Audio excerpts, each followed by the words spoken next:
The next class we'll talk about is class Gastropoda.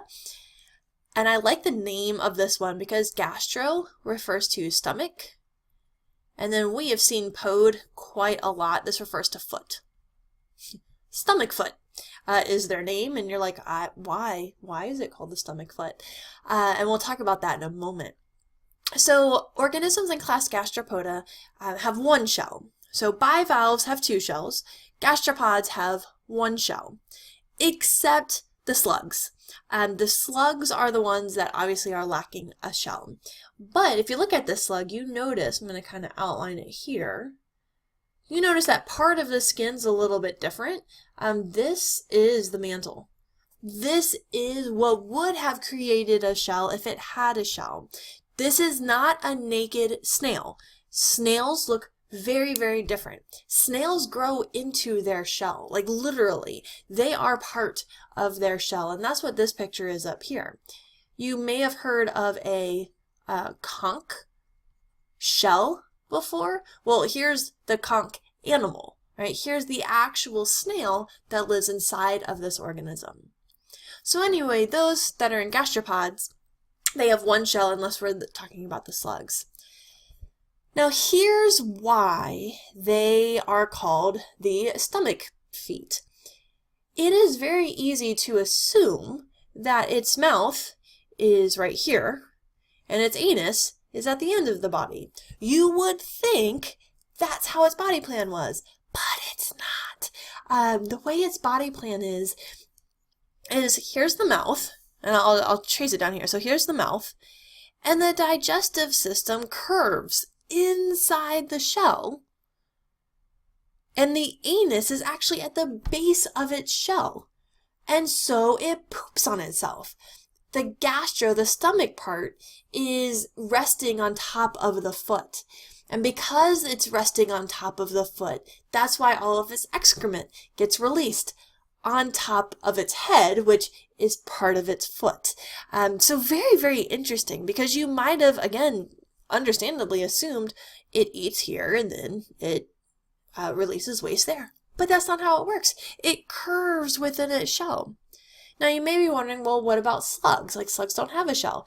Same thing. Slugs have a curved digestive system as well. Their anus is right behind their head. It's crazy.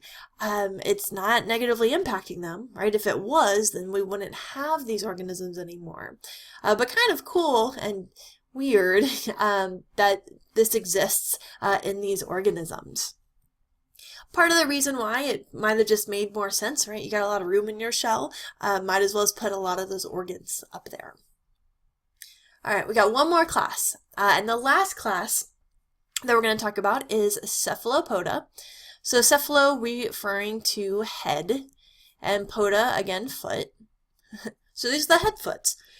This actually makes a lot of sense because this is including things like squids and octopi and cuttlefish, where their foot is all their tentacles, and what we call their head, like this right here, here's this octopus, that's its head.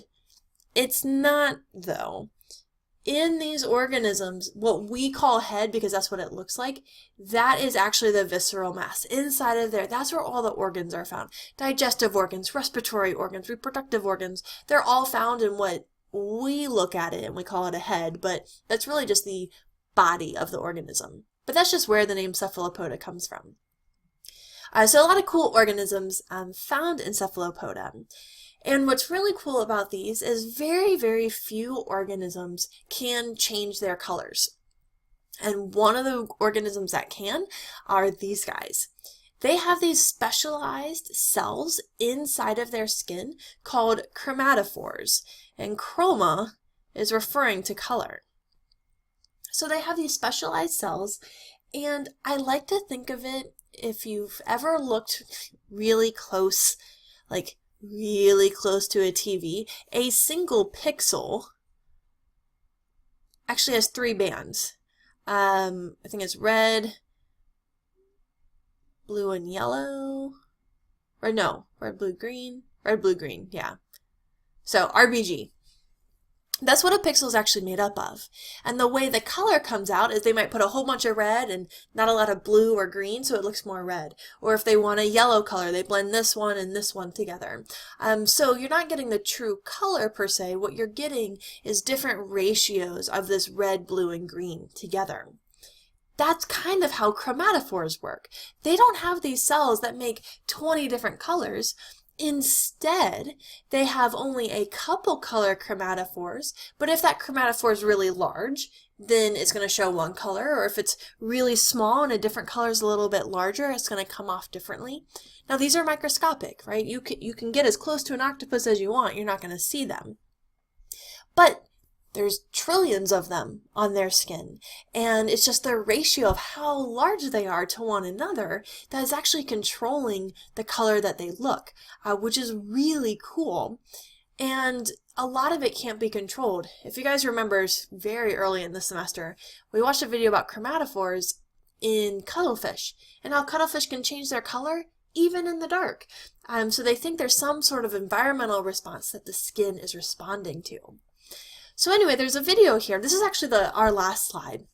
And so you can watch this video just after I finish talking. That is looking at chromatophores. It is a group of research scientists that what they did is they took a piece of squid skin and then hooked it up to electrodes. And these electrodes were hooked up to a stereo. So there's electrical impulses that are controlling these chromatophores. Now, when you just have a piece of skin, right, that organism can't send electrical impulses, but we as humans can artificially send those electrical pulses.